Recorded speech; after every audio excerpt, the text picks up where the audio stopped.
Et d'abord, toujours un plaisir de la recevoir dans le studio d'Europe 1. Bonjour Catherine Ney. Bonjour Dimitri, bonjour à tous. Le scrutin n'a lieu que dans 9 mois, mais cette semaine a été un petit peu le coup d'envoi de la campagne des élections européennes. Alors on a appris que Jordan Bardella conduirait la liste du Rassemblement national. 4 jours plus tard, c'est Éric Zemmour qui intronisait Marion Maréchal comme tête de liste de Reconquête.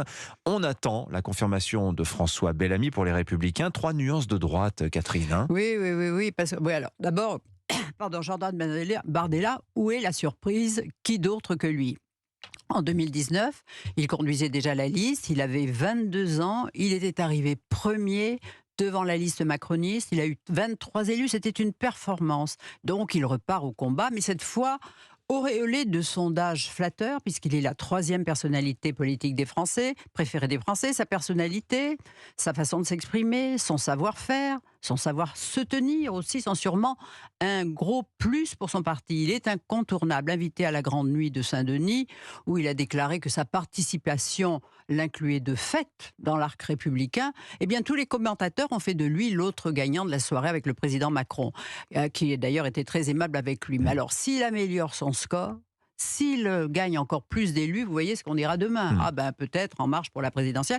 Donc il pourrait donner des soucis à Marine Le Pen. Alors, autre phrase entendue, lue cette semaine dans les pages du Figaro, attribuée à Marion Maréchal. Elle dit « C'est mon vrai retour, Catherine ». Et oui, en 2017, vous vous souvenez, à la surprise de tout le monde, elle avait démissionné de tous ses mandats, députée du Vaucluse, conseillère régionale, elle quittait le Front National, elle répudiait même son patronyme, ne m'appelait plus Le Pen, c'était la rupture avec sa tante, elle n'était plus d'accord sur sa ligne et ne supportait surtout plus l'emprise toxique de Florian Philippot sur elle. Et aux dernières présidentielles, elle a soutenu la candidature Zemmour, affront impardonnable. Sa mère Yann prenait sa défense, l'autre sœur Marie-Caroline, comme Pierrette Lamère, soutenait Marine.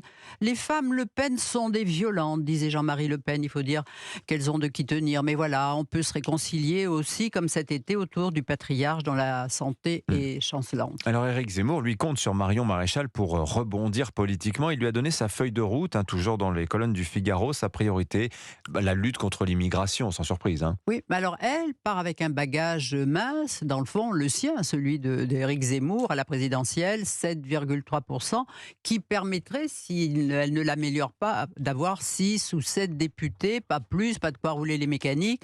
Mon verre n'est pas grand, mais je bois dans mon verre, mais elle ambitionne de faire mieux. Et si jamais elle fait mieux, vous voyez ce qu'on dira aussi. Bon, mais enfin, elle compte sur son talent, son charisme, mais il lui arrivait d'être un peu sèche, un peu pain bêche, mais là, maintenant, son discours est celui d'une jeune mère épanouie qui veut protéger ses filles. Elle a une épouse heureuse. Son mari est l'Italien Vincenzo Soffo, député européen, élu dans les Pouilles et très proche de Giorgia Meloni. Sa ligne politique la différencie de Bardella parce qu'elle incarne une ligne de droite conservatrice et libérale économiquement. Donc on attend avec gourmandise le face-à-face entre l'héritier du marinisme, Jordan Bardella, et elle, qui tout de même est toujours la nièce, est toujours regardée comme telle, mais plus que des nuances les séparent. Mais Jordan Bardella affirme déjà que ça l'arrange pour mieux pouvoir draguer, dit-il, la droite sociale. Et vous savez qu'on est peu libéral en France.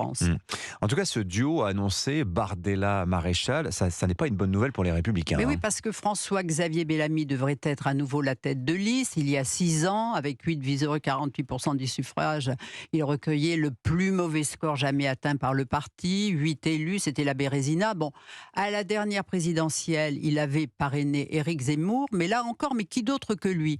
Alors que idéologiquement, là, il est, pour la campagne, presque un frère jumeau de Marion Maréchal. Certains disent même qu'il aurait dû être sur sa liste. Donc, vous voyez, pour les électeurs de droite, l'offre sera entre cet étrange ménage à 3, difficile. Merci beaucoup Catherine. Tiens, pour rebondir sur ce que vous disiez, un discret du Parisien ce matin qui révèle que lors du séminaire gouvernemental organisé à l'Élysée, Emmanuel Macron a eu cette phrase: il faut reconnaître le résultat du vote, les forces républicaines sont celles que les Français ont choisies, il ne faut pas les boycotter mais les affronter les yeux dans les yeux. Autrement dit, on a quand même l'impression que Emmanuel Macron est en train de faire volte-face par rapport à sa doctrine de l'arc républicain dont ne faisait pas partie jusque-là la France insoumise d'un côté, le Rassemblement national et Reconquête de l'autre. Ça, c'est très très intéressant. Ce sont les grands changements de ces prochains jours. Les lignes bougent. Merci beaucoup Catherine Ney. On vous retrouve avec plaisir la semaine prochaine. 8h42 sur Europe 1, restez avec nous. Eugénie Bastier vient de faire son entrée dans le studio d'Europe 1. Elle va nous parler du Puy du Fou ce matin. La revue de presse d'Olivier Delagarde arrive également.